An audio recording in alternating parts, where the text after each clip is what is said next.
Okay, guys, so let's start. Let me go through first the lab 3. So then I will start the lecture slide. Now, in this tutorial, it gives you a little bit the theoretical concepts related to the module that we have covered in a lecture, online lecture. So Professor Mahmood has already covered the risk assessment, I think, in the detail. So if you get a little bit time, so you can go through this lab, it will help you to understand basic things. So whenever you look for any of the scenario, so you will be given some sort of a scenario in your assessment. So based on the scenario, you will have to identify different things. So for example, you need to identify assets in that scenario. So what are the assets, valuable assets are in needs to be protected for that company, which gives you which provides little bit detailed into this scenario. And also, you'll have to look for the potential actors into that scenario as well. So, do those potential actors could basically harm to the company? So you'll have to basically assume, or you'll have to look for the various threat actors which can basically find weaknesses in your systems. And the third one, we look for the vulnerabilities in the scenario. So these three questions basically will help you to write your report. So first you look into the scenario. Let's say this is a scenario, a company allows its employees to work remotely, and employees using a company issued laptop to access corporate network from the public coffee shop Wi-Fi without VPN. Now, in this scenario, this is a simple scenario, but it has lots of information that you'll have to, when you write your report, you will have to basically capture those requirements or from that scenario. Now, from this scenario, if I ask you what is the asset in this scenario, can anyone tell me what is the asset in this scenario?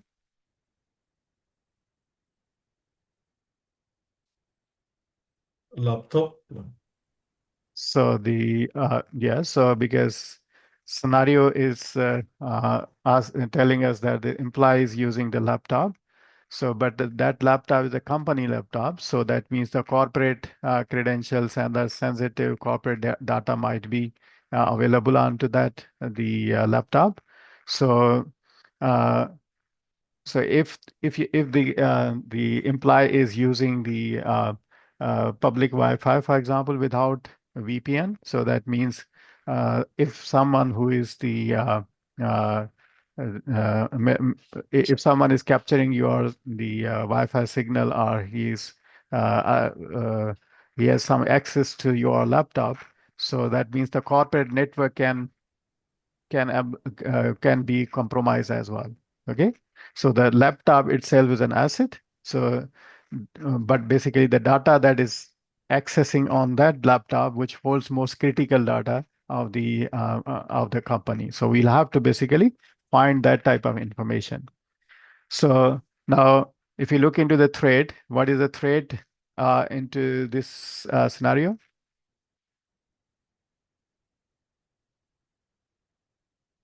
So the asset is laptop. What is the threat here?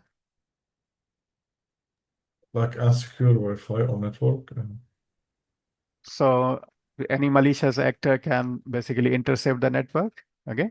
So that means man-in-middle attacker, or it might be using packet sniffers to capture the data that is transmitted over the network, or someone is using some. I think you might have heard about evil twin softwares, which basically create the rogue hotspot, and it can gain access to your network as well. Okay, so that's the threat, so that any the malicious actor can intercept the network traffic on the public Wi-Fi. And what is the vulnerability here?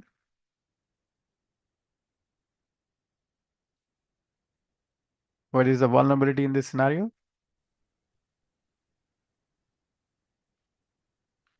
Yeah, so we are using the public insecure network.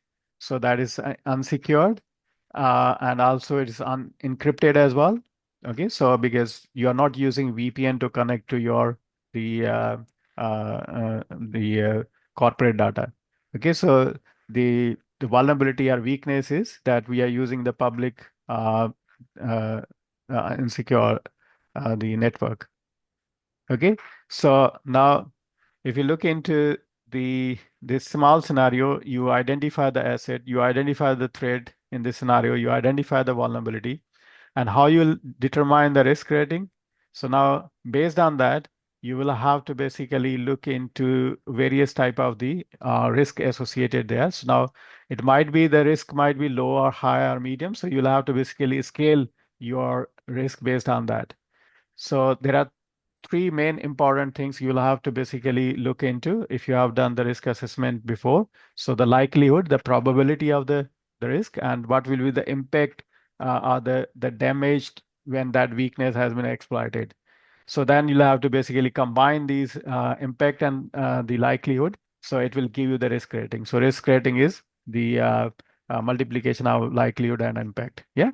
So that will be your the risk rating, whether risk will be high, medium, or low. So based on that scale, you'll have to determine that, and also based on that, the risk rating you will give the priority to mitigate that risk. So make sure that whenever you are giving the risk rating and also the priority to that risk, so you will have it will help you to mitigate your risk uh, uh, based on the sensitive nature of that, the vulnerability or the data that has been compromised. So now, once you have identified the risk associated with your the data, so then the third step will be the risk treatment. So now in the risk treatment, so you will have to basically look into that. What are the different type of controls that you can apply? So for example, uh, technical, first you look for the technical control that you want to mitigate that risk. So you are using the public uh, Wi-Fi. So whenever you are using public Wi-Fi, you will have to use VPN. Okay, for the for the additional security, you may have the multi-factor authentication enabled on your devices, so that uh, that will give you another security layer as well. Okay, so now, for example, if there's some sort of the damage has been happened, so you should have some business continuity plan as well. So, for example, in your business, some disaster happened, so you may have some the backup systems, or you may have the business continuity plan available to you. So whenever the business is compromised, the first and foremost thing will be to reduce the uh, the recovery time, so that you can run your business or you can retain your customers, and also the reputation of your organization as well. So these are some scenarios given here. So I would suggest you go through those scenarios. That will help you to understand whenever you are working on any of the case study. Okay, so any question over here? Okay, so now I will jump into let me look into here. So this is the uh, module, I think that is the module part two of the slide of the topic that is related to cybercrime. So which basically risk assessment, I think, covered by Professor Mahmood. So I will go through this part of the module that will help you to understand the things, okay? And we will be covering the business continuity planning in this lecture. So that will help you to understand that what are the laws related to that one, what are the things that you'll have to look into the business continuity planning, and what are the incident response as well. So let me make it bigger so you can see.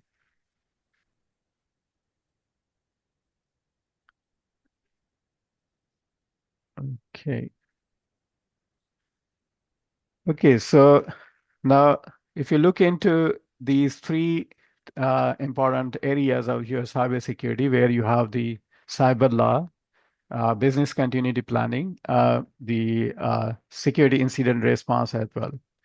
So at the first look, so it looks three different separate topics, but these are all connected as well. So now imagine that the company has hit by any ransomware. So the first will be the,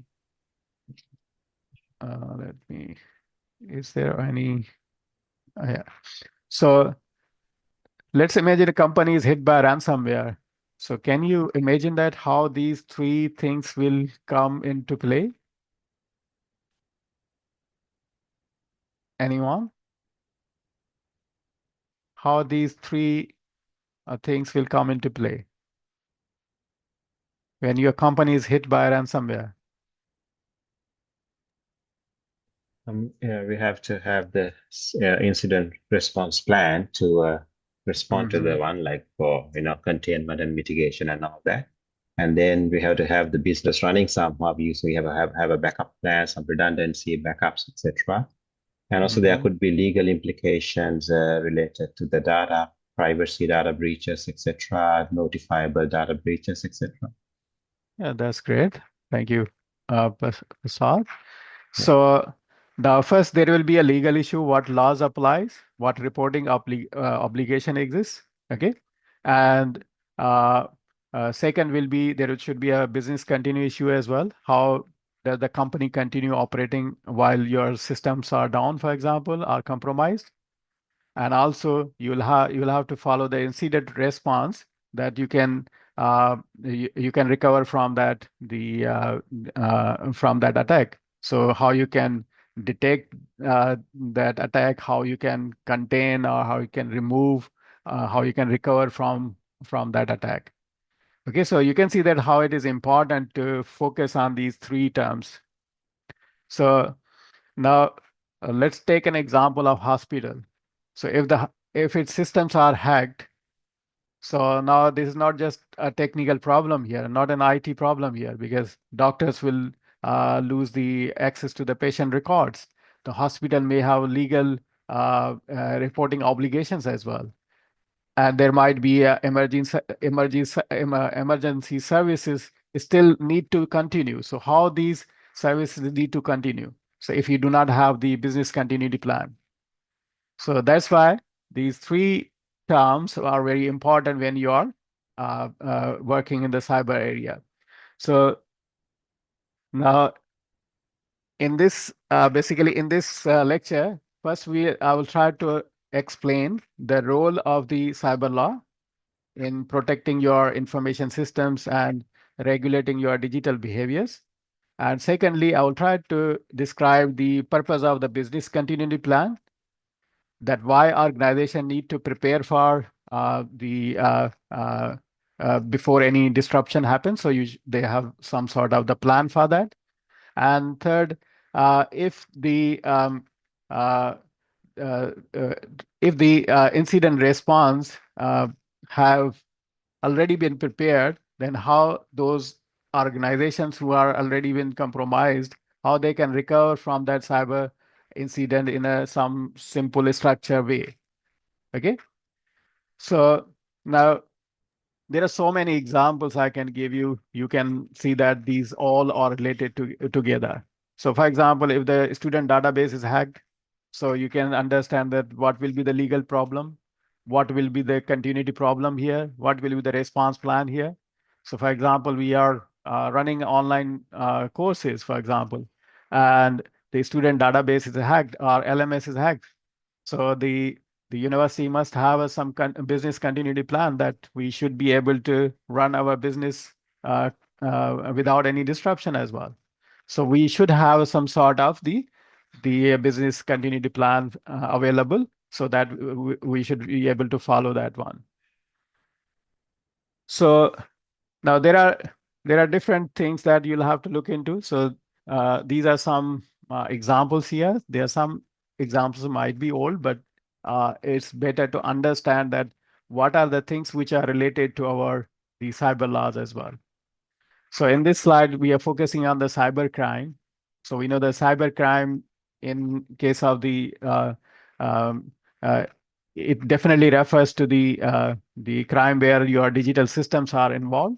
So where digital systems are targeted, are s- are those digital systems are used to commit any of the crime. So let's say, for example, you have a military and intelligence attack. So so what the attacker will do? So attacker will try to access the sensitive or classified information. Okay, so these attacks will be or maybe linked to the national security as well. So if you look into the business type of the attacks, so mostly these will target the companies and try to steal secrets or customer data or research data. So or they will try to disrupt the operations of that business as well. So financial attacks, for example, financial attacks are very common, especially in the digital world where you have the online banking frauds, you have the phishing attacks on the financial organizations or ransomware attacks. It might be have a credit card thefts, currency scams. So these are different types of financial attacks we have. Terrorist attacks. So these are basically uh, mostly these refer to some sort of the disturbing any critical infrastructure like your transport. It might be related to the supply chain, for example, or it might be related to the communication systems as well. So the other type of attack is a gurge attack. So most commonly these type of attacks happen due to some sort of angerness or something like that. So, for example, any former employee uh, has some sort of the reservation with that company, so he might have access to the systems and he may delete the files or he steal the information. So something like that. So maybe that employee was in previously it was mistreated, for example. So if he has some anger to that company and he deleted the files or sold on the black market, for example. Okay, so for example, another type of crime could be the thrill attacks. So thrill attacks, mostly these type of attacks happens in the uh, curiosity, some sort of the challenges that you might have. You challenge with your other friends that you are going to do something bad to that company, how bad you can do, for example, there might be some sort of the excitement to do something bad for that company. Okay, so now it's important that whenever there crime is happening, so we need to understand the attacker's motivation. So it is it will help us to understand what kind of threat we are facing in the company. So as I told you, for example, if there's a former employee and he has still access to the systems, so he might be able to delete any important records from the system. Okay, so are any of the criminal might be stealing banking details by impersonating any of the credentials, or you might have clone any fake login pages for the financial attacks, like in the phishing attacks, you might have seen that. Okay, so now, if we look into if the crime has been happened, so you will have there will be a different type of laws that will be applied. Okay, so there are different type of laws available in every country. So, for example, you'll have the criminal law, you will have the civil law, you will have the administrative laws as well. So, mostly the criminal laws will apply to someone who commits any offensive against the law of that state. So, in the cybersecurity uh, So in cybersecurity, this may include hacking or some sort of the identity theft or malware distribution or unauthorized access. And the civil law, uh, it will cover some sort of a dispute between the individuals and the organizations. So this may involve breach of contract, or there might be a dispute of the ownership of digital assets and the data. So these different type of things we can focus on. Okay, so now these laws are, we know that these laws will help us when there is any data breach happen. So we'll have to basically protect our company from any the compliance or regulatory laws. So administrative laws mostly are mostly will be rules and regulations that the regulatory body or government agencies has to follow. So as a cybersecurity professional, you must understand that if an incident happen, it's not only the technical way to resolve that incident for that organization, it may have some legal consequences in a multiple directions as well. So for example, let's say if the company is losing customer records in the breach, so the attacker may face criminal charges as well. Okay, so customer may be sued under the civil law. Or the regulator may investigate the company under the administrative law. So you can see that these different type of laws will have some sort of the implications when any of the data breach happen. So if we look into the common legal examples, for example, in different countries have a different laws. We know that in Australia we have Data Protection Act. In the European you have European Act as well. So these different laws may be based on the regions as well. So now it could be related to the misuse of the digital evidence. It could be related to intellectual property protection. It could be related to the compliance related the legal issue as well.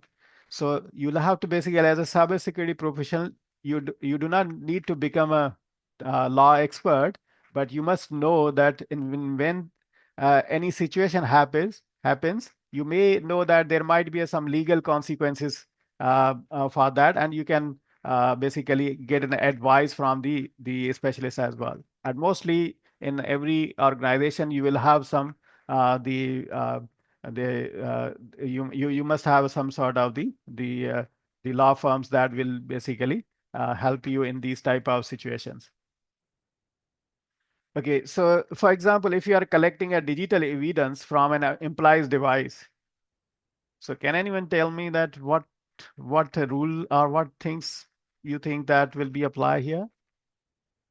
So if you are collecting a digital evidence from the employee, so you think that his computer or his laptop might be involved in the data breach. So are you allowed to have access to that the his laptop?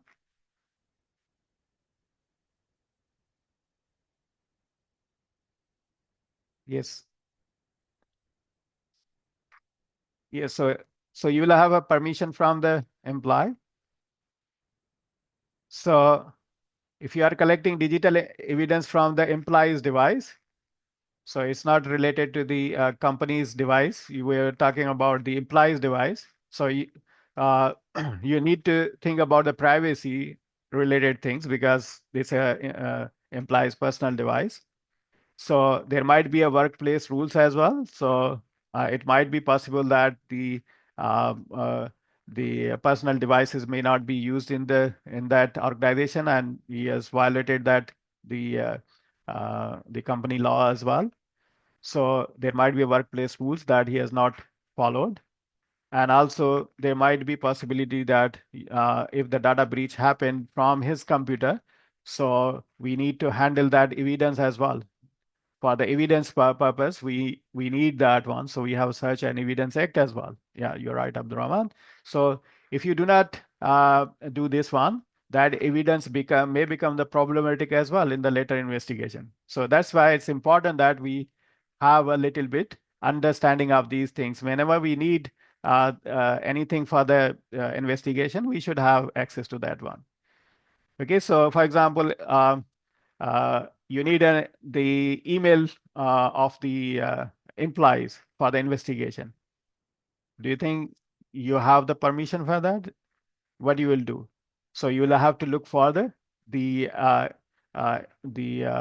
privacy rules, the employment laws issues, so that you get you get advice from the law firms, and then you basically get that access to that email. For then you'll have to investigate how that the the data breach has been happened. Okay. So it's important that we can have look into different type of the laws. So these are some of the laws available. So these laws mostly are, which are on your slides, are from the I think these are the CFFAs from the USA law. So mostly the laws that are produced are from mostly from the Europe and the US's law. US laws are applied on the digital evidence. And here it gives you some examples of the common example of the laws, which gives you a little bit more information in the Australian starting point, that you'll get an idea that which in which case which law you will look into. For example, there is the unauthorized access. So in the US example, it's a CFFA. So, but if you look in the Australian, so it will be the Criminal Code Act, that 10.7 computer offenses, which relates to the unauthorized access. For the interception, for example, it's related to the Telecommunication Act 97. So these are some examples given here. Can anyone tell me about HIPAA? So what is HIPAA here? Have you heard about HIPAA?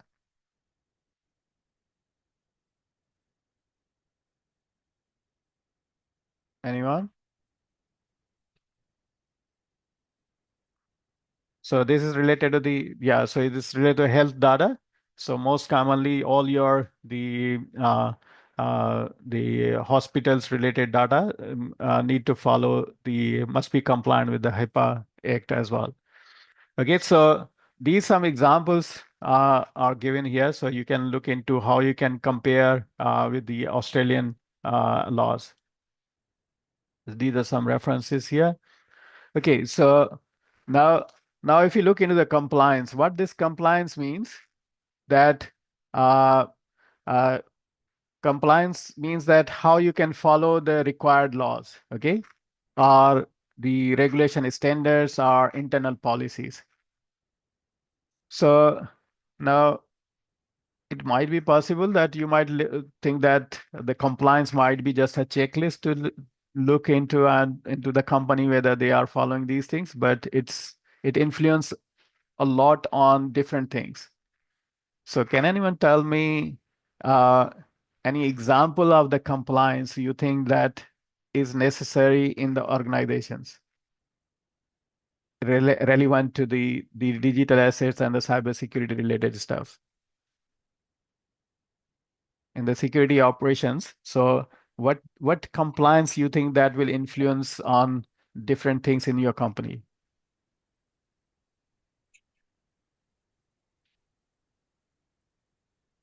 About data So can you, privacy, the PII, personally identify information management, how you No, protect that. in your organization, there must be some standard procedures, okay? Standard operating procedures that needs to be followed, some guidelines. So what guidelines do you think should if the employee does not follow those guidelines, that may impact on the data breaches as well. It may lead to the data breaches. sorry, what is the question exactly? So I'm not sure question I understand. So question is, every organization will have some standard operating procedure. So there will be some uh, the company is operating in a digital environments. There must be some rules that you need to follow. There will rules or guidelines that you need to follow.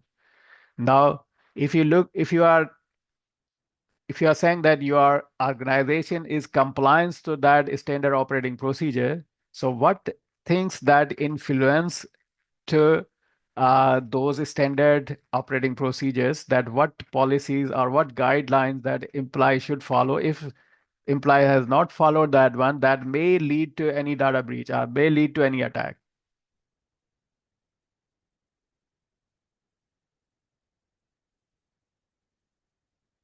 I'm not sure if I understand the question correctly, but if I like my understanding is that if the organization or the company is following some or like is implementing some particular compliance standard and then they don't really follow up on implementing. Give me an example. I'm asking you, give me an example. What things do you think that need to be followed? What guideline they are using for example, they are using internet. They are using your data, for example. They Example, are, let's say like you need like let's say like some of the standard procedures like uh, okay, password policies, data encryption, data yes, backup. So, for example, like if you have any data that is stored on premise, it must follow some particular backup rules. Like, for example, like you do a backup every weekend or every night. Um, and then, like, if you are using, like, let's say, cloud servers to store your data, then you use maybe three availability zones. Or so, like, these are some policies, like password policies, access policies. If employees are using the exactly. This is what I want from you guys. data, So if organization will have some sort of the policies that the employees has to follow. For example, you have least password policy that how least your password should privilege, be. Yeah. least So least can anyone tell me that how often you change your password? So the company send you the emails that you need to change the password? 3 months, 90 days approximately. Approximately 3 months, 6 months. There must be the uh, the password change policy must be in your standard operating procedure as well, so that you cannot use the same password for a longer period. And also in your as an administrator, you might be implementing some access control policy. So access control policy will be applied based on the need basis. Mhm. Okay. So you don't have to give everyone administrative privileges. Okay. So for example, I'm teaching cloud subjects and I need to access remotely my virtual machines. So I need an RDP port to be open. So now if they open that RDP port for 24 by 7, 365 days, so there's a risk associated with that one. Yeah. So now uh, these type of things must be the part of the standard operating procedure. So there must be some sort of the internal policies that needs to be followed by the organization. So when the compliance team comes, when the auditor comes, so there must be some auditors from the government organizations. They will come to the to audit that digital assets. So they will look for these type of things, whether you have the password policy, are you implementing the password policy in the organization or not? So they will check all these things. So if the company is basically following these all the regulatory requirement compliance, which basically they have uh, added these standard policies in their internal policy documents, which tells them that, okay, after 3 months, every employee must get a notification to change the password. Okay.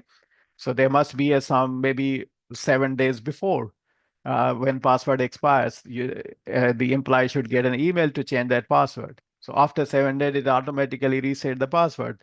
So it must be account must be blocked, for example. Okay, so these type of things we have to look into whenever we look into the compliance. So for example, if there is let's say uh, the business is running an online payment system, so then you need to be follow the PCI DSS, the standard procedures from the PCI DSS. So this PCI DSS for the payment card industry related the compliance. So if you are in the health sector, then you have the HIPAA, and if you are in the I think APRA is used in the financial, I think. So APRA is used, I think, in the financial. So the financial sector has to follow that the procedure to be compliant with that the industry. Okay, so what is intellectual property? What is IP? How you relate the IP to your the cybersecurity? From cybersecurity point of view, how you can think that IP will matter because now most of these IP exists in the digital forms. So if the company loses control of software, design, or document, so it may face any legal dispute as well. I think if like you have an asset that is not open source, then you need to protect it in some way that it will not be leaked. So you need to have the patent for that, yeah. So now if you look into the cybersecurity perspective, so now you might have seen the fake websites in the phishing. So bank's logo has been cloned by the hacker. So that branding basically trick the customers to enter the password. So that definitely will involve the cyber crime and also the trademark issue as well. So if the website that is hosted on the hosting platform and they are using the logo of any commercial bank, so that means they are trying to trick the customers to they are redirecting to the fake websites or fake pages. So that could be one of the example of the intellectual property where you have the trademark, for example. So that will be the trademark issue. I think that the logo is a trademark issue. Okay. So the copyright will be related to the software code, as one of your students telling us. So, the software code will be the copyright, and the trademark could be your the logo as well. Okay, so these different things you may have to basically relate these things to your the cybersecurity stuff as well. So we are not basically going into the general definitions of these things. We are trying to align these things in our digital platform, that how we can relate these things to our the cybersecurity stuff. Okay, so now this is the main topic that we are focusing on. So that's a business continuity planning, which is also known as BCP. So this basically involves it basically provide you the assessment of the risks that are the organization may have, uh, and also it gives you the understanding of that how you can manage those different type of uh, the the damage to the company. So you need some sort of the process, or you need some sort of the documentation that you should have in place in before any attack happens, so that you can refer to that document.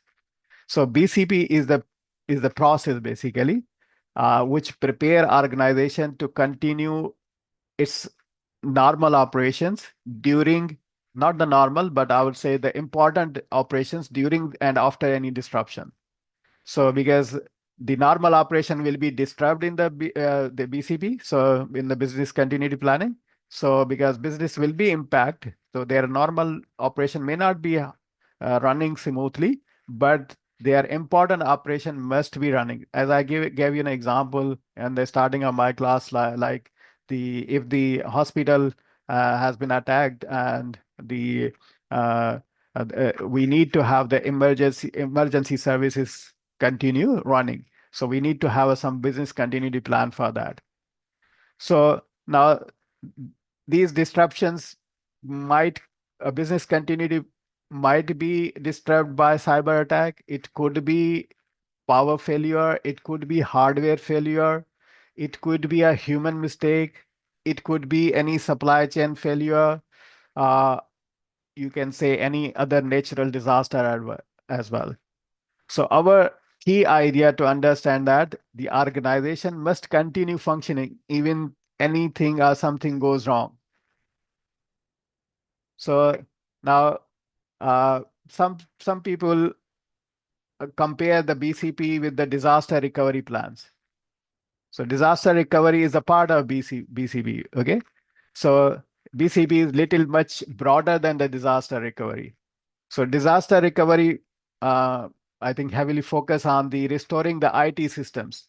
However, business continue focusing on the entire organization. So it is focusing on the people, processes, services, communications, facilities, and the suppliers as well. So it's not only focusing on the IT systems, but it is focusing on the entire organizations in which you have different processes, different people who are working together. You'll have the suppliers, you'll have the all facilities which are connected with your the business as well.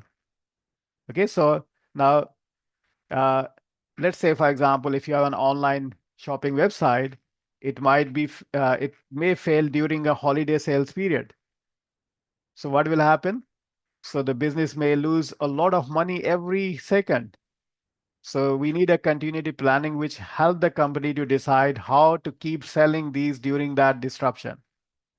So this is what our goal will be in our BCP, um, the standard procedures that we develop our documents. So whenever you are doing the BCP documentation, you will have to focus on 4 main steps. These 4 main steps are, so first step will be your scope. So you need to define the scope and then you plan properly. So, so, so this will focus on, basically scope will focus on what parts of the organization should be included in your scope, what services are critical. You need to identify what services are critical. And very important thing, that who will be responsible? Who is the responsible person that needs to be contacted in that situation? And what resources should be available? So what are the legal and contractual obligations that will be applied? So when you define the scope, so you'll focus on these important things. So if the scope is unclear, definitely no one knows what to do in that situation. So what you will do? So you will be wasting your time. So you'll wasting your time to protecting your might be the unimportant things. So you might miss any of the critical services which are still maybe remain exposed to the attackers as well. Pardon, Doctor, for interrupting you. So, if I understand properly, the first, priority is to identify the business category. Let's say if it is healthcare or military or whatever, because Yes. for example, if let's say healthcare, it should be follow the HIPAA compliance, Mhm. let's say law. But here also my question, is there any type of third parties that can make accreditation for this organization related to the IT or? So you're talking about accreditation? Yeah, for example, who ensure that they are following the right policy and procedure and have all action and implemented or measure has been implemented to guarantee Yeah. So there are the government auditors. So I think you might have if you go on the Signal Directorate website, so you can find the information about how the Australian businesses are monitored. So I think we have the Essential 8 right now, Essential 8 in Australia. So mostly you will have the IT editors. Those will be basically uh, those will be auditing the companies whether they are compliant or not. So the audit happens, I think, it depends upon the mode of the business. So maybe after 6 months or after 7 months, after 1 year, the company is basically uh, forced. Our company is, you can say, uh, it is mandatory for the company to do the audit every year related, or every 6 months related to the sensitive nature of the domain, or related to the scope of the business that are running. So they do the audit by themselves because that's from the government is mandatory for them. So if they are not doing any of the audit of their systems, there are huge fines. So I think you might have heard about in Optus data breach and the Medicare data breaches. So they have paid a lot of huge fines for that. So because they didn't audit properly. So they will have to basically submit their reports to the government agencies. Okay. Did I answer your question? Yeah, it's like my question is like if you are like opening a restaurant and you Mm. get like ISO to 22000 like for the food safety, or if you have like any like company for medical equipment and you have the ISO 13485 for quality management of medical device. Is there something that related to the IT like that a third party can come and audit like the process and So HIPAA is the for the health. Okay. So I think uh, if you look for the Australian health, I think cyber laws. Yeah, I think specific certain industries are like regulated. They have like by law Yeah. you have to have those like financial banking and health and also So financial some banking as yeah. APRA. APRA is, Mm, I think, yeah, Australian regulatory that is there. So yep, Australian Digital Health Agency, that is I think they are creating their own the compliance related things related to health. So yeah, which is yeah, also mandatory related for the I think they have to because they will be running business globally as well. So HIPAA is the main you can say the compliance. But if they are running business in the Australia, so Australian Digital Health Agency has also some regulations related to that needs to be followed. Do you know about NDB? yeah. Notifiable diabetes. Yeah. Yes. So here, if any attack happen, so it is mandatory for the Australian companies. So this is from I think Australian uh, uh, Office of Australian Information Commissioner. So every company must have to report that data breach. Okay, so you can see these are the acts to relate to the personal information. So if you look for the current the attacks that has been happened and who has basically uh, notify that data breach. So you can find the list of the data breaches that have happened. So here you can find the information related to that. So this is the government related agencies who monitor these things. Okay. Okay. So where's my slide?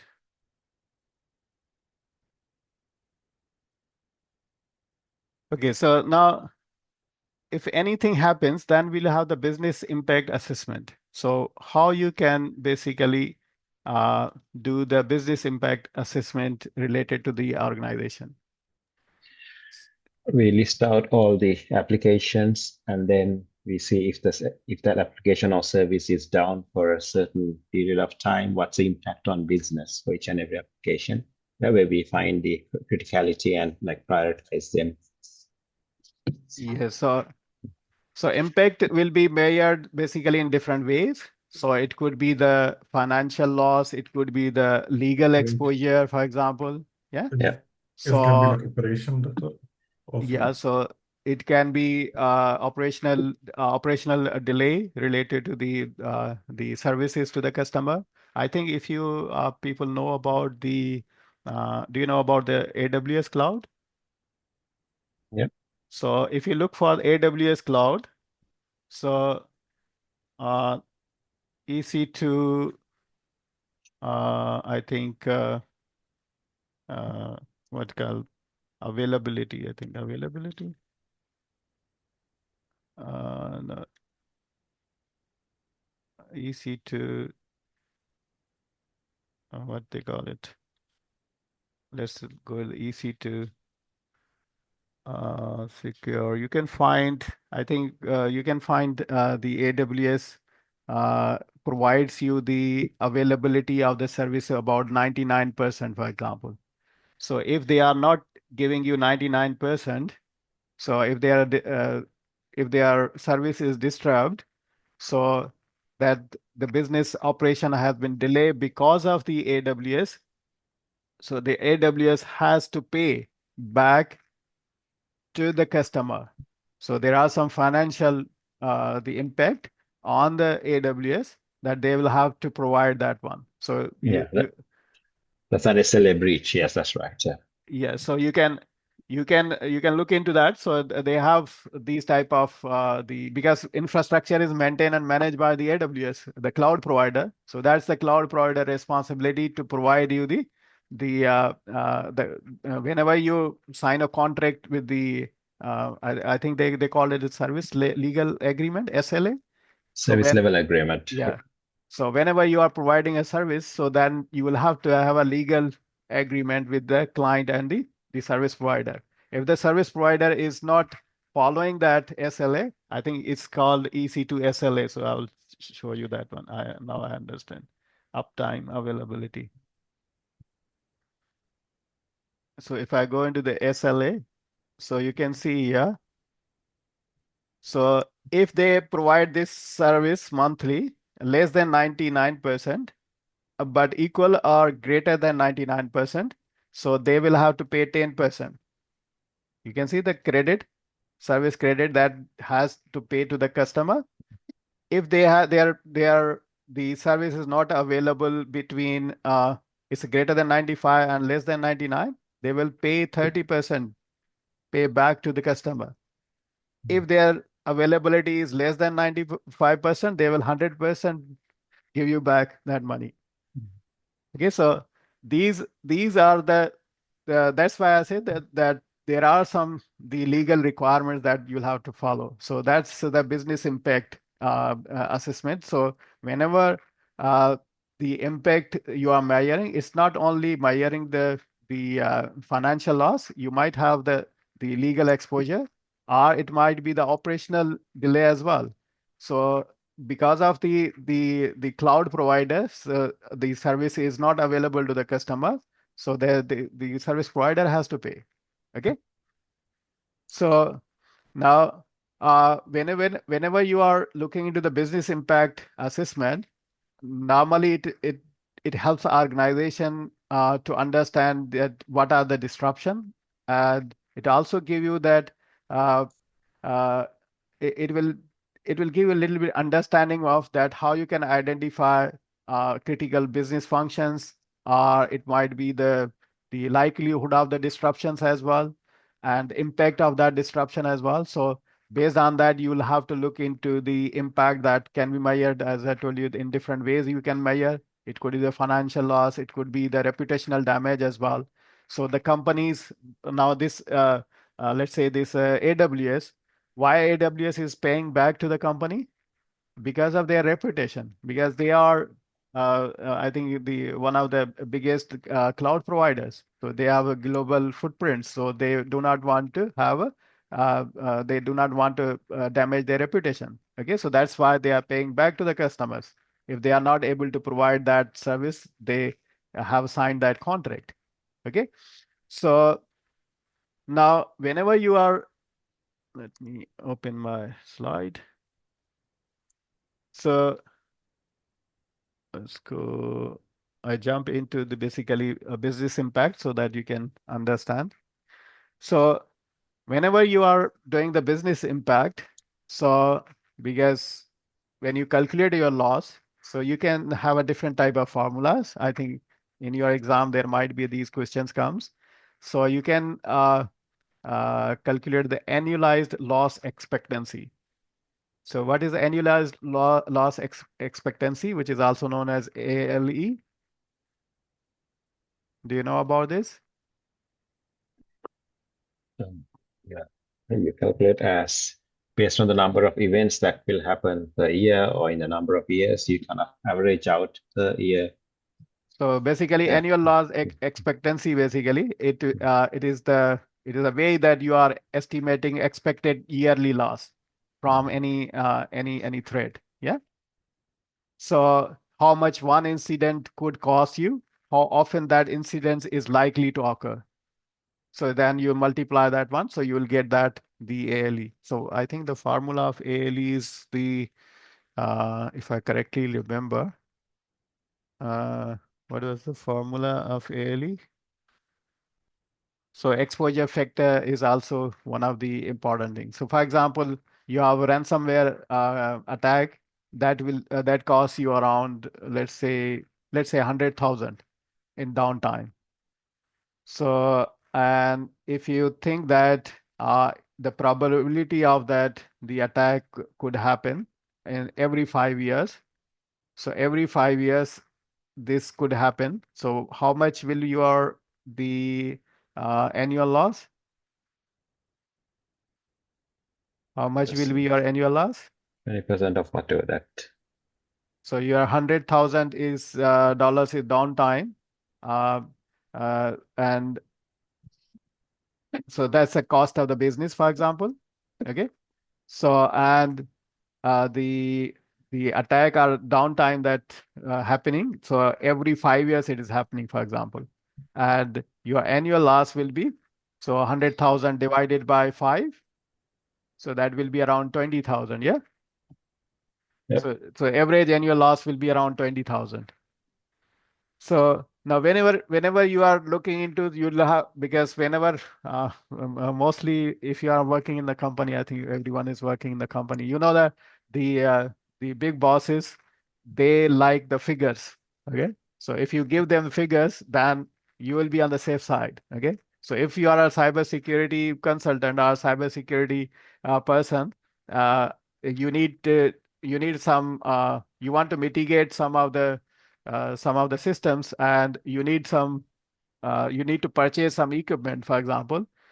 So if you give them so many the information, so they may be overwhelmed with that information. When you come up with the price, if you give them the figure and you get statics, they will definitely understand these things. So it's always important to play with the statistics or provide the figures to the bosses, that they will basically understand these things. Okay, so now, for example, uh, it might be possible that you might mitigate that risk. It may cost you around 5,000, for example, or 2,000, for example. Now, every year you are losing 20,000, and your mitigation cost is around 3,000 or 5,000 or 8,000. So you can see that you can save a lot of money, for example. So this business impact calculations will help you a lot. So when you are doing the annualized loss of expectancy, for example, here it gives you the let's say any damage happened to the data center. So it may cost you about this this much amount, and your fire in the data center costs you around this amount. Power outage costs you this one. Theft cost you this one. So can you tell me that what basically which will be your highest priority into this, so that you will be mitigating?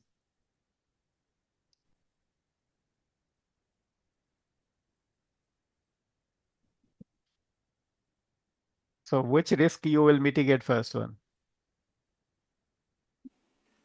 Hurricane. Hurricane, yeah, because that's the biggest. Yeah, so that's a bigger, because it costs you a lot. So you will look into the cost and you will decide like that. So for example, I think let's read that one, that you get an idea. So the risk in this scenario are listed in descending order of the expected loss.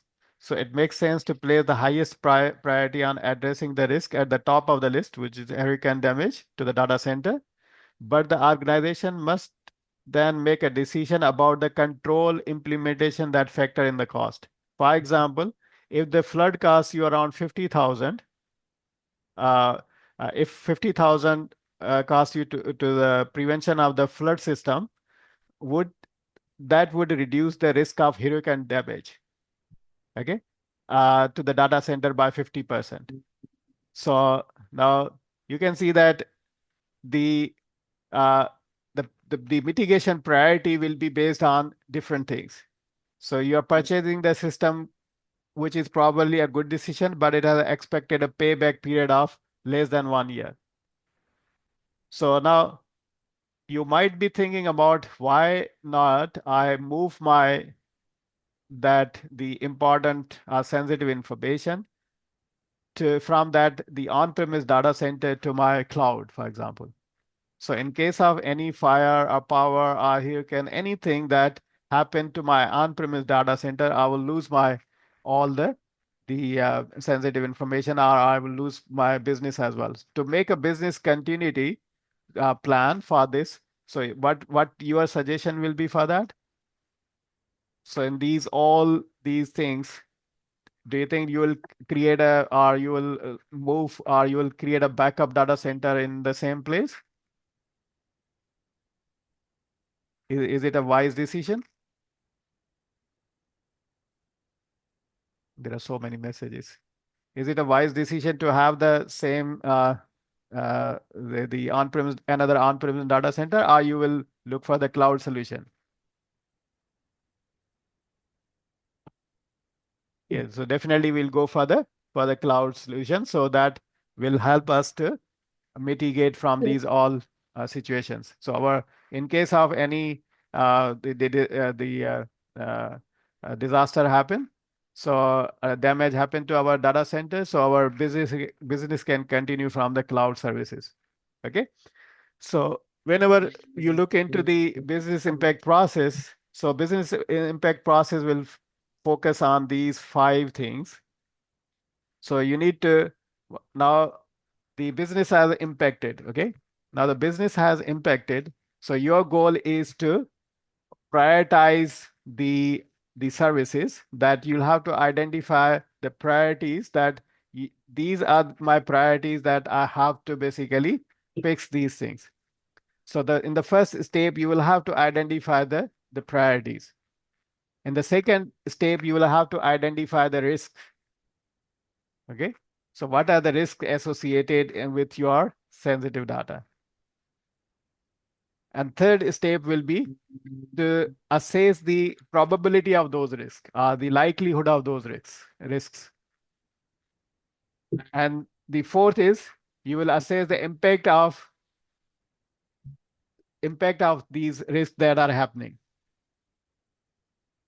And based on that, in the step 5, you will prioritize the resources and the recovery planning. So now this is the structured way that whenever you create your business impact process, you will focus on these things. So let's take an example of this, our Moodle, for example. This is learning management system that we are right now using learning management system. So let's say this is our learning management system. Where's my learning management? So let's say this is our learning management system. Yeah. So what is the priority here?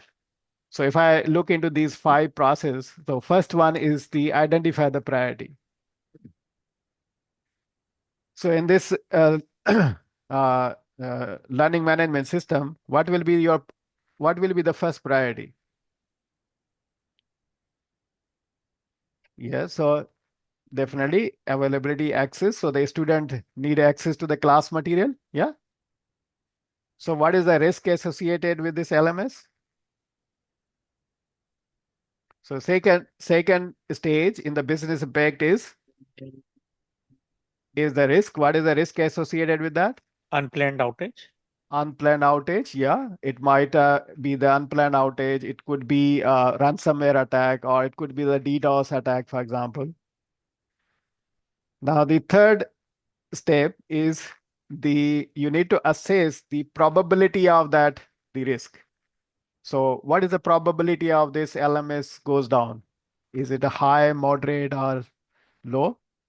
In which category you will take this one? Low to moderate. Low to moderate, yeah. Yeah, depends on where it's Now, hosted and the SLA the hosting company is providing or the cloud is providing. yeah. So the likelihood or the probability will be, let's say, low or moderate. And the fourth step of your business impact is the business impact analysis is the impact on that. What will be the impact of this if this goes down?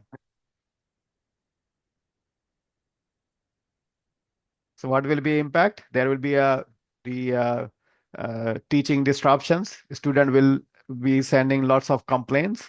Okay. Reputation damage. Reputation damage. Yeah, that's good. Reputation damage. So that will be our impact if our LMS goes down. So now the fifth step in the business impact assessment process, which is the prioritize your resources and the recovery planning. So what is the priority decision you will do? So for example, you're not able to fully recover or restore. What will you do? Initiate BCP, like business continuity plan. So we are in the business continuity plan. So we are now on the step 5. Okay. Go through the processes, maybe provide the PDFs for the material from somewhere to the students. So we look into, for example, as a teacher, if the teacher is not able to upload anything, there might be a marketing team who needs access to that one. These are not the priority things.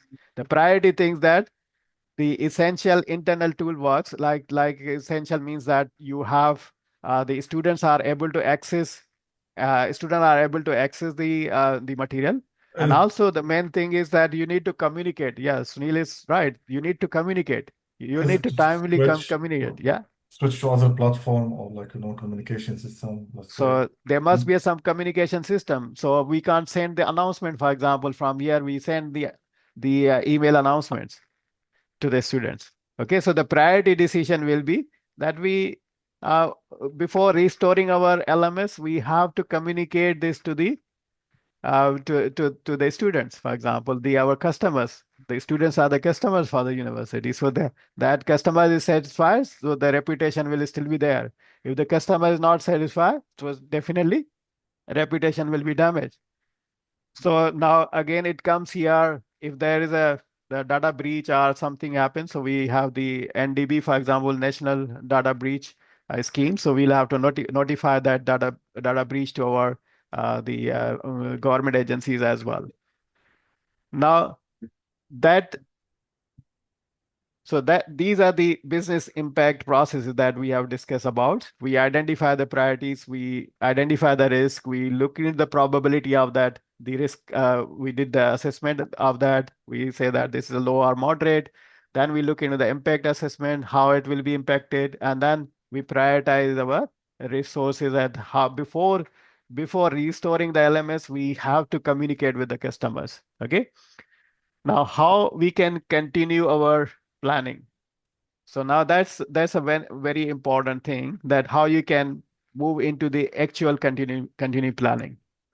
So now these are different factors that will be included in the continuing planning. So a strategy development, you define the process and the procedure, how to recover from that. You need approval from the leadership. You need to implement some sort of the approvals that you get from your leadership. You'll have to have some awareness and the training for the people who are involved, for example. And you may have you for the continuity planning, definitely you will have the regular backups as well. Can anyone tell me, I think there's a method for the regular backups, I think 3-2-1. Do you know about that? So 2-3-1 or 3-2-1, I'm not sure it's a 3-2-1 or 2-3-1.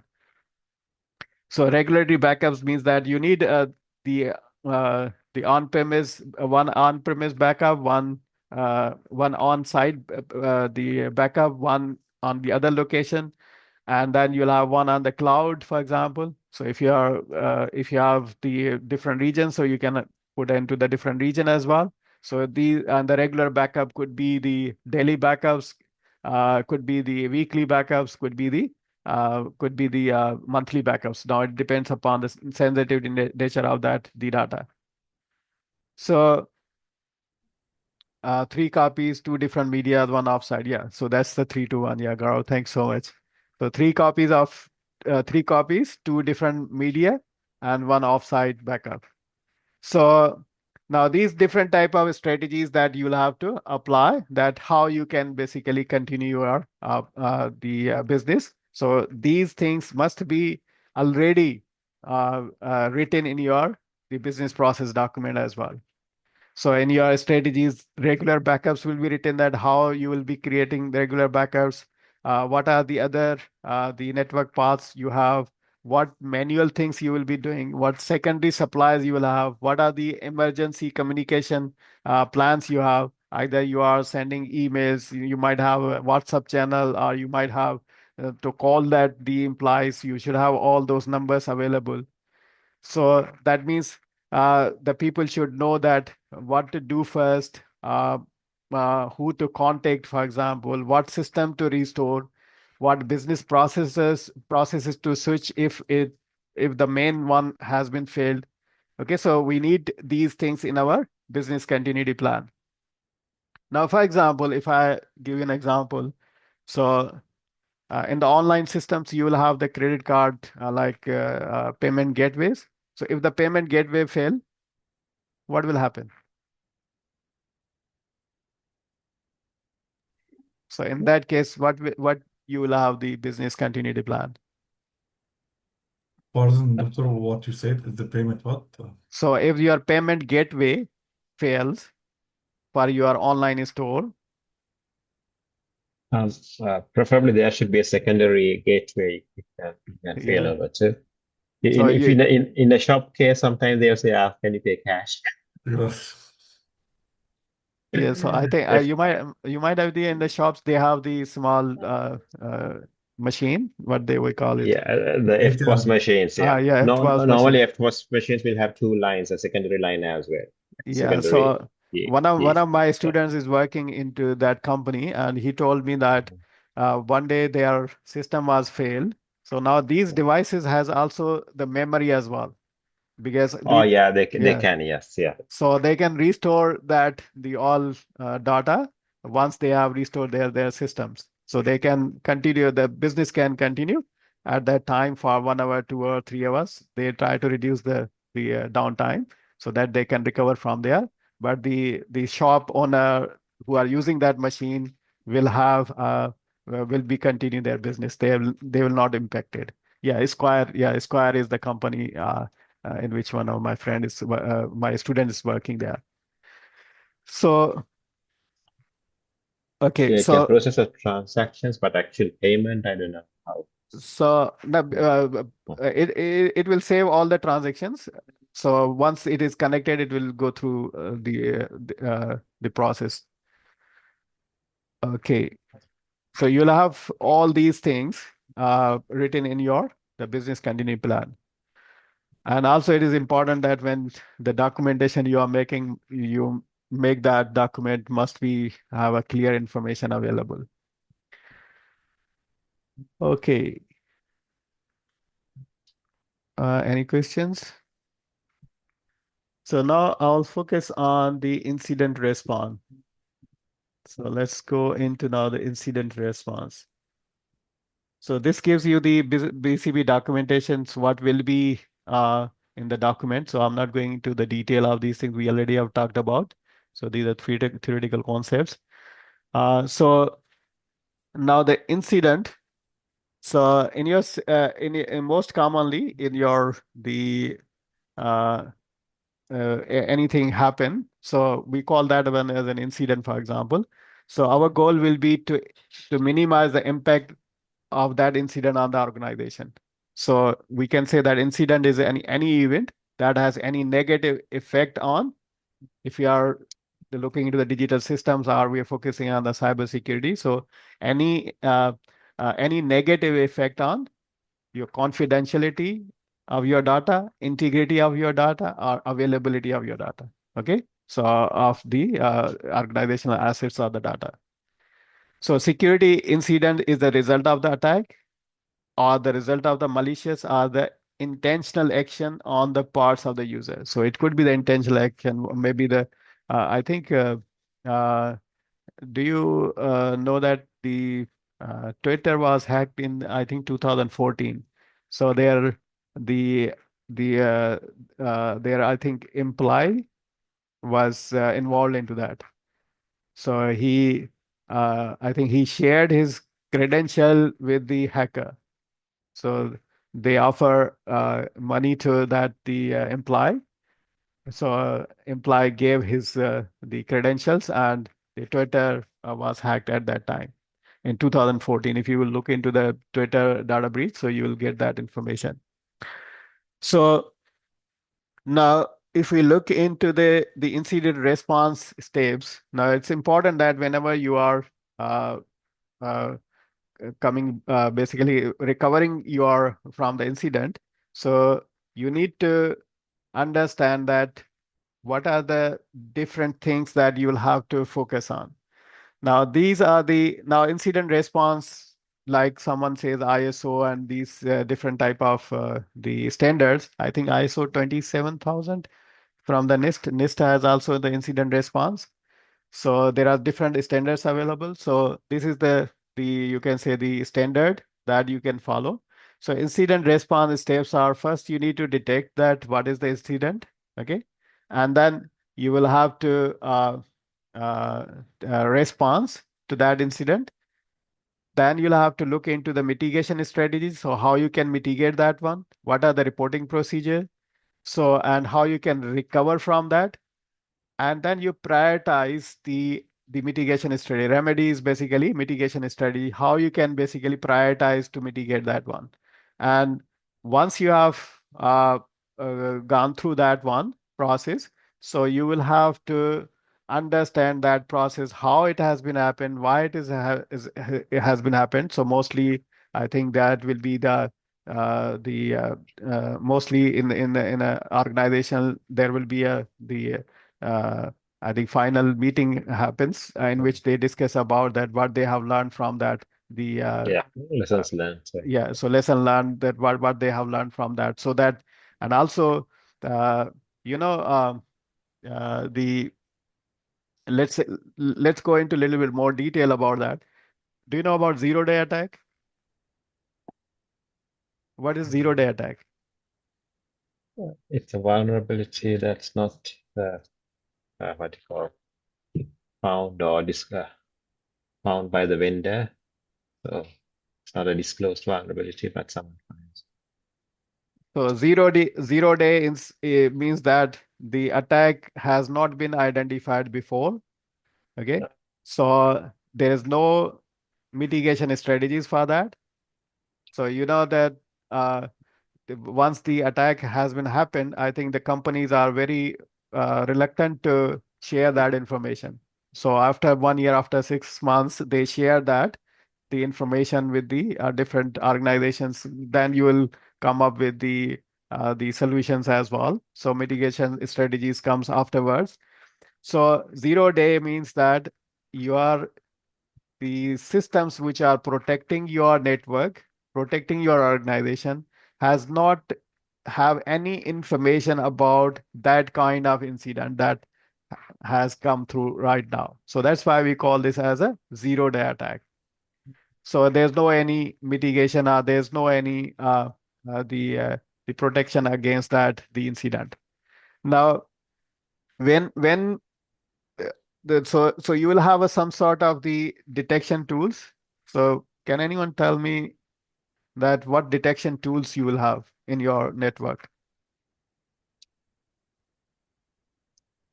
What sort of the detection tools you use normally on the networks?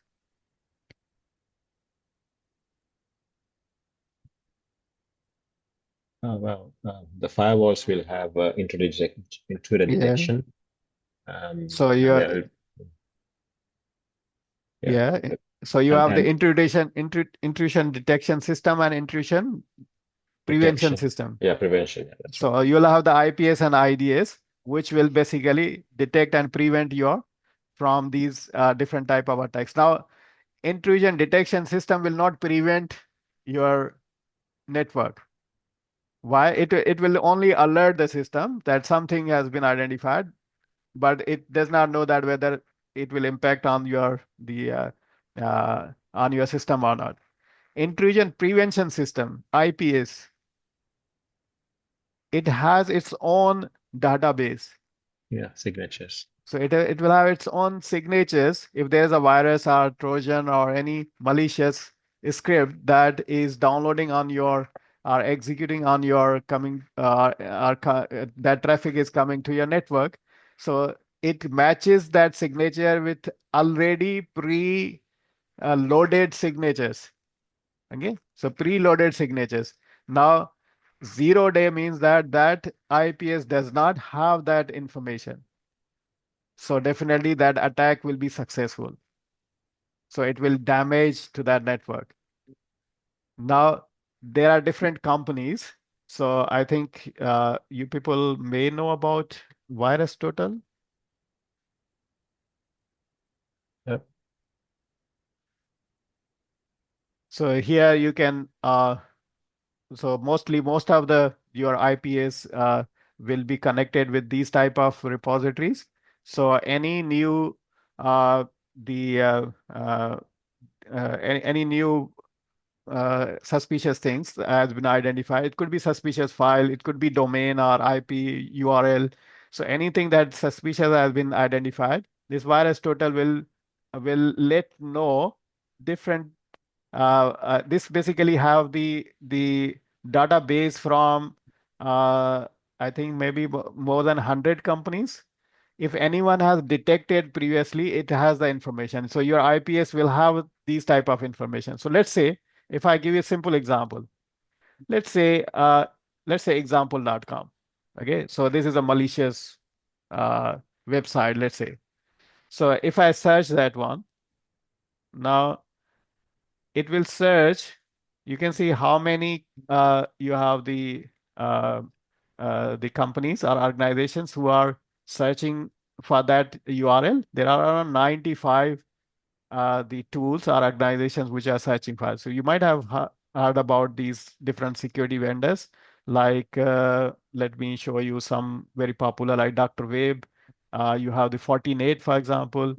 You have Juniper Networks. You have here, let's say, Sophos. These are different antivirus companies.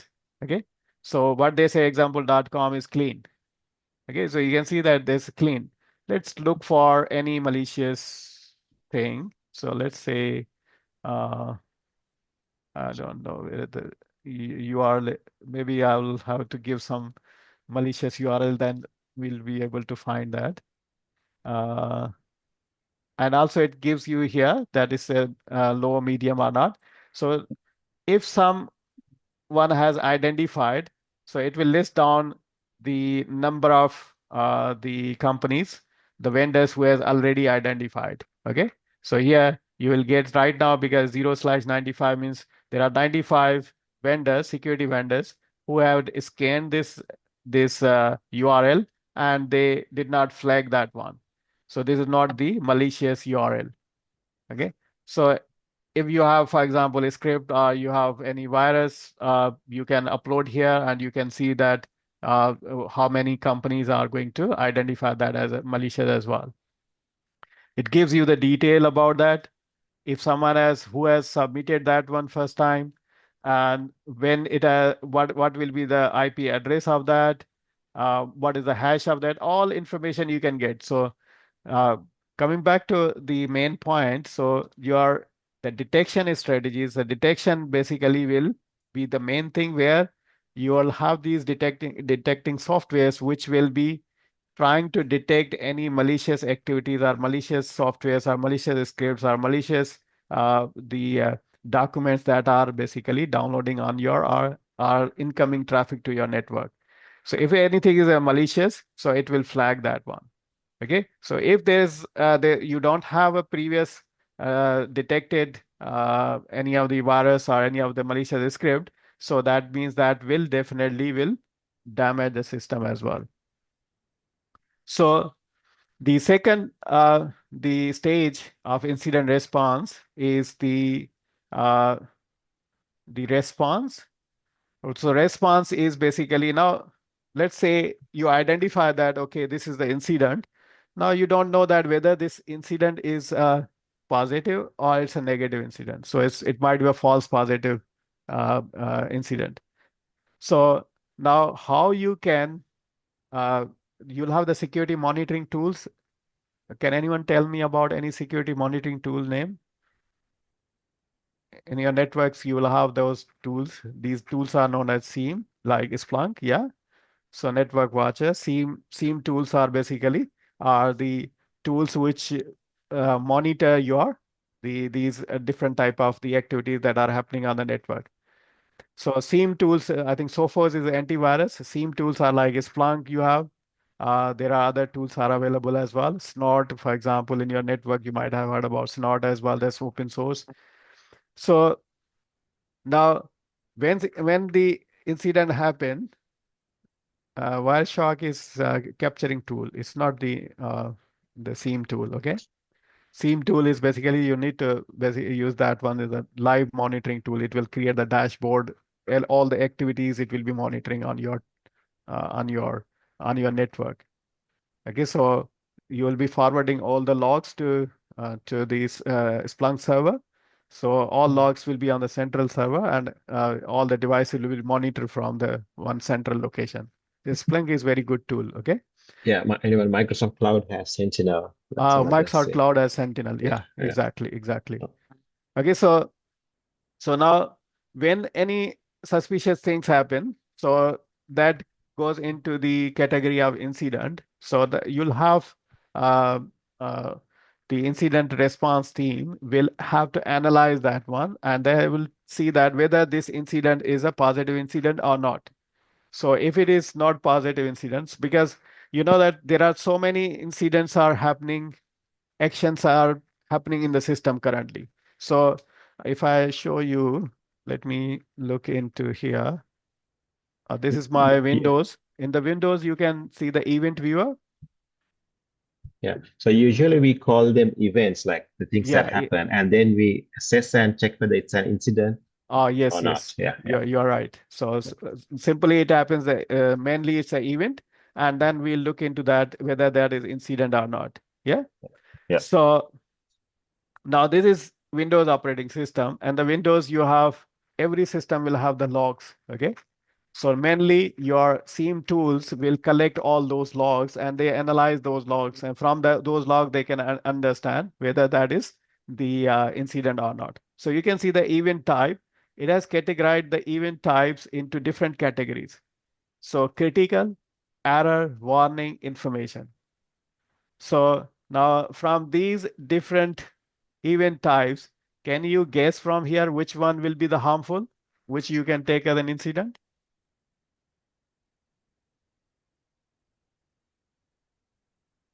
They're usually critical ones, and the error ones we prioritize. Yeah, so we prioritize critical and the error ones. Warnings, we mostly the warnings are not critical. So information mostly we ignore that one.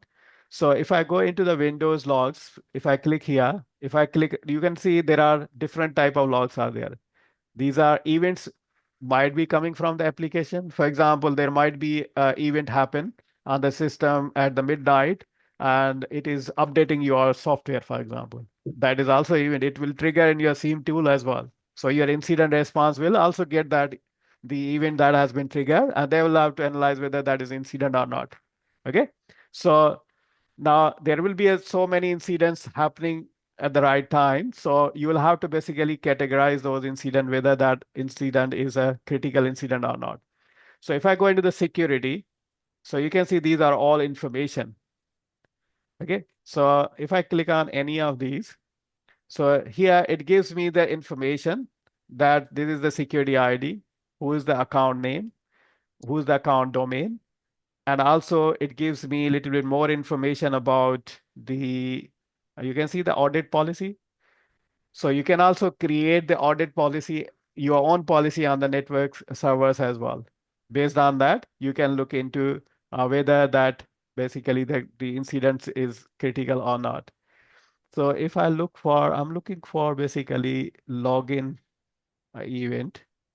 So every event will have event ID. You can see here. So 4907 is audit policy chain. So if you have a logged in, so the event ID for logged in will be, I think, is 44624. You can say login. So if the malicious actor is trying to log in, so your security team or incident response will look into these things. It will look that event ID is 4624. Okay, so this is the login attempt on the system. Okay, whether this login is successful or failure. So then I will have to go into a little more detail. So you'll have to audit that one, whether that login is successful or not. Okay, so these, you can say these event IDs are very important, especially in the Windows operating system. So we'll go into a little more detail, dig into the more detail and identify that this is a security event. Okay, so I hope you got an idea. My focus was here that the response. So you detected that there's some event has been happened. So there's a login attempt or uh, the login failure. Maybe someone is trying to log into your system and there are maybe 4 or 5 attempts from that side, from that single IP address. So definitely it should be taken as a taken seriously. So your your incident response team will flag that one and it will send to the next level team who will analyze that one. And they will look for the mitigation strategies. So let's say someone is trying to log in on your system, and you identify that, okay, this looks suspicious. What will be your mitigation strategy? Yes, that is a built-in tool in Windows. Yeah. So what will be your the mitigation strategy? Gaurav, it's not. Uh, I don't think so. You lock the account. You lock the IP Yeah. address from where it is generating. Yeah. Yeah. So Yeah, you block will. it. Yeah, Yeah. block So the IP address. Yeah. you will block the IP address, not the account. So account is maybe you know who is account is from your own employees. And And preferably change the password as well. That's a good yeah, so question. you will notify your you might have seen that you sometimes you get the email notification from Gmail or Yahoo that uh, is it you that you have tried to log in from this IP address? Then you'll allow that, okay, then you will be able to access that one. Sometimes it happens to everyone if you are log in from the any different network, for example. So you will get some email or warning like that. So the mitigation strategy will be, as an administrator, if someone is trying to log in from the same IP and the requests are coming from the same IP address again and again, so what your goal will be as an incident response team member, so you will try to block that IP. Okay. So you block that IP and you report to that the owner of that account that, okay, so someone is trying to log into your account and there are failed attempts. Could you please change your password? Okay.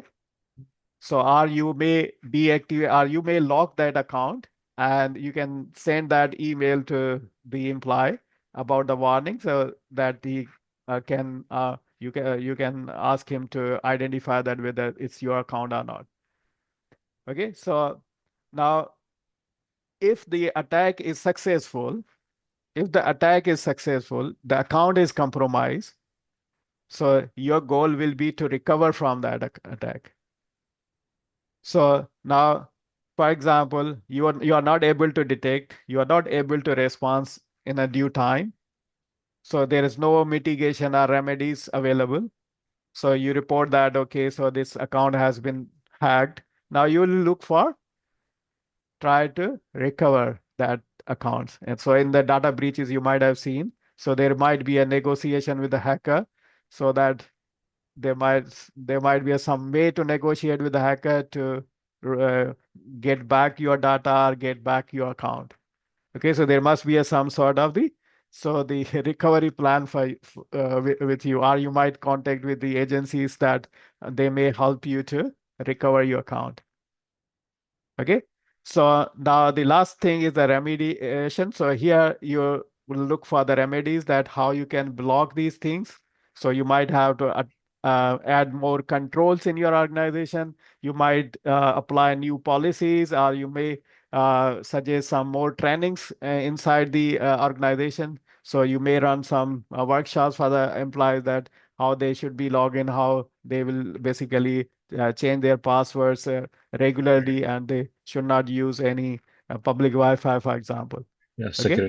security awareness training. Yeah, security awareness trainings like that. Okay. So, and finally, if something happen and all, you might have learned some lessons from that. So, and most commonly, every organization will have a repository for these type of things. So if some data breach happened, attack was successful, are they able to block that attack? So what lessons they have learned? So there might be some sort of you might have seen the FAQs or something like that. There should be a repository that the incident response team can get quickly the information that how, excuse me, how previously that was mitigated. Okay, so basically, in these slides, I have already explained you that how you basically go through these things. Okay, so any questions, anything you want to ask?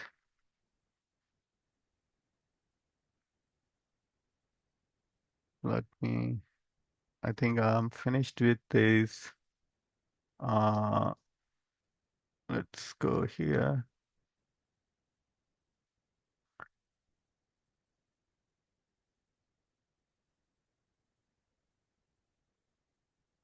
Let's see, you people know about Splunk? Splunk is a SIEM tool. So let me show you. I think they have. I'm looking for the dashboard so that I can show you the Splunk dashboard.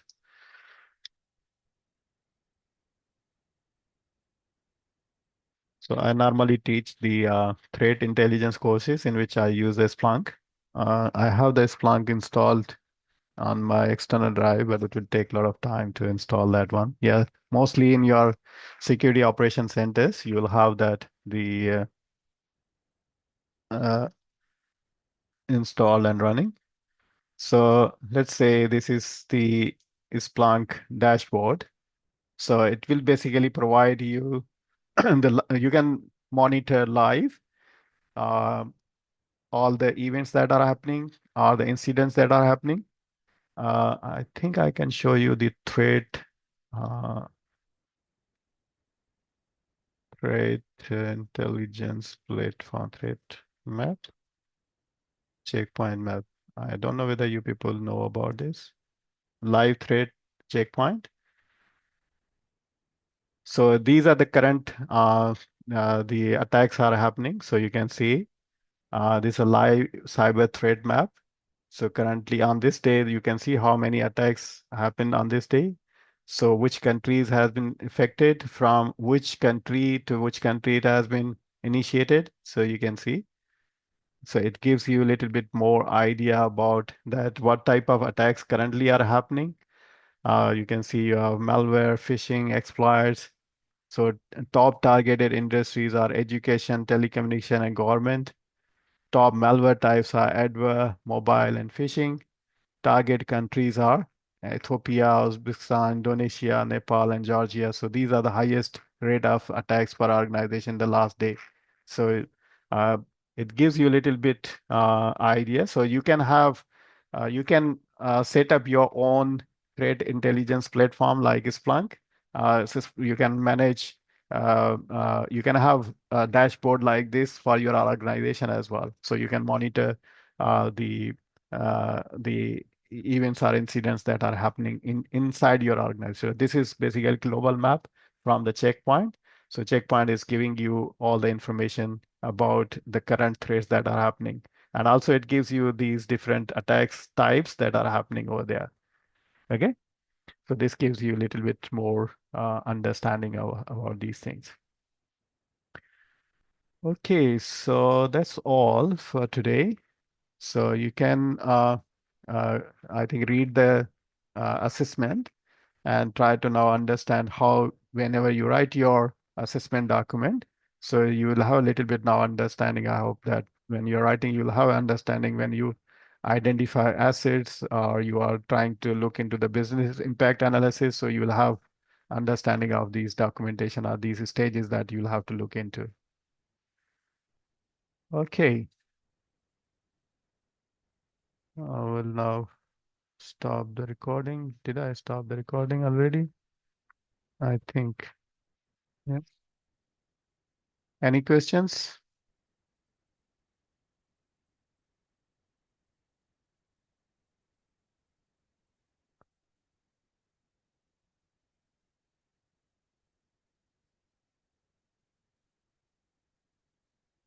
So I have still 10 minutes. So if you have any questions, you can ask. Otherwise, if you want to leave, thank you very much. I I'll think, see. Yeah. sorry, I think somebody asked in the last Monday's session as well, maybe too early. Uh, for the closed book exam that we have, like, do we need to like study or revisit all modules again and memorize everything?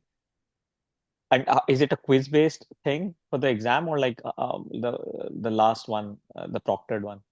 Okay, so you can ask that question from Professor Mahmood. So because he will be handling the final exam, I will Okay. be basically checking your assignments. Uh, Normally in this course, the final exam will be based on some concept. You don't need to memorize all the things.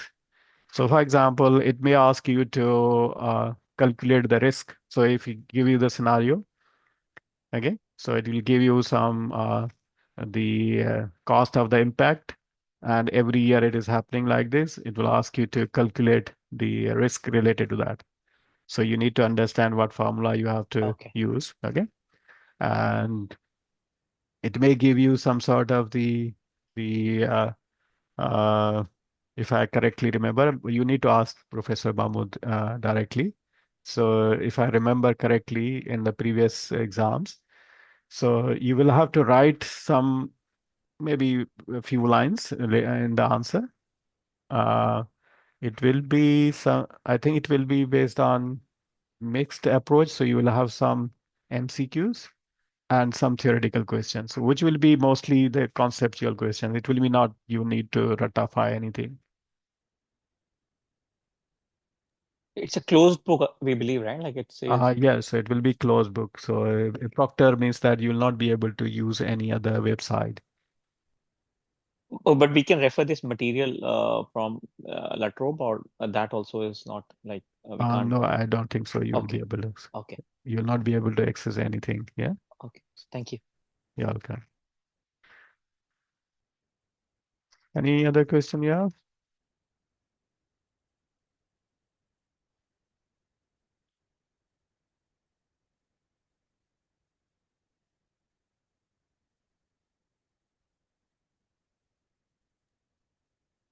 Uh, Hi, I have a question. Yeah. About assignment. I have already read the assignment and I saw what sort of problem we should address and write the way to deal with it.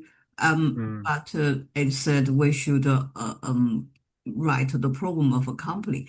I actually like know a company I work with, and I know the problem of the cyber security, but the problem is, of course, different to the ones in the assignment.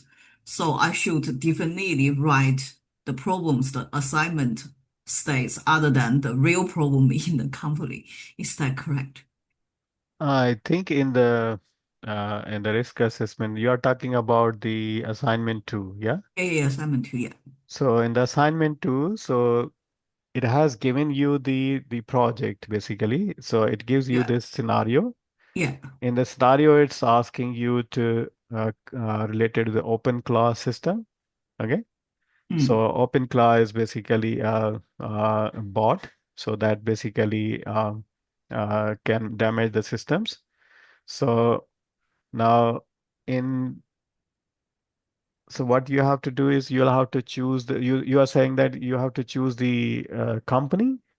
Mm, mm. So you can take an example of the university, okay? So in the university, you have the faculty, students, administrative. So how they will basically impact if that the open claw has some sort of the damaging the system. Got it? Yeah, I got it. The thing is, I have a real company as an example, and it has like the a real problem, but the problem is different to the problem said in the scenario in the assignment. So I So should, yeah, you focus on the assignment, the problem that is given in the assignment. You'll have to okay, focus on that. Okay, so you don't have to take any other example. Yeah. okay. Thank you very much. Yeah, Yeah. So make sure that you read the scenario yeah. and reflect based on that scenario in your assignment. Okay, thank you very much. Yeah. Okay. Okay.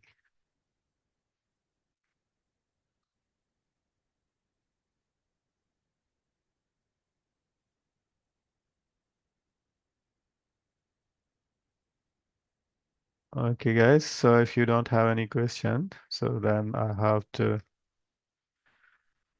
leave now. Okay, thank you. See you. Thank you. Thank you. Bye. Thank you, guys. Bye.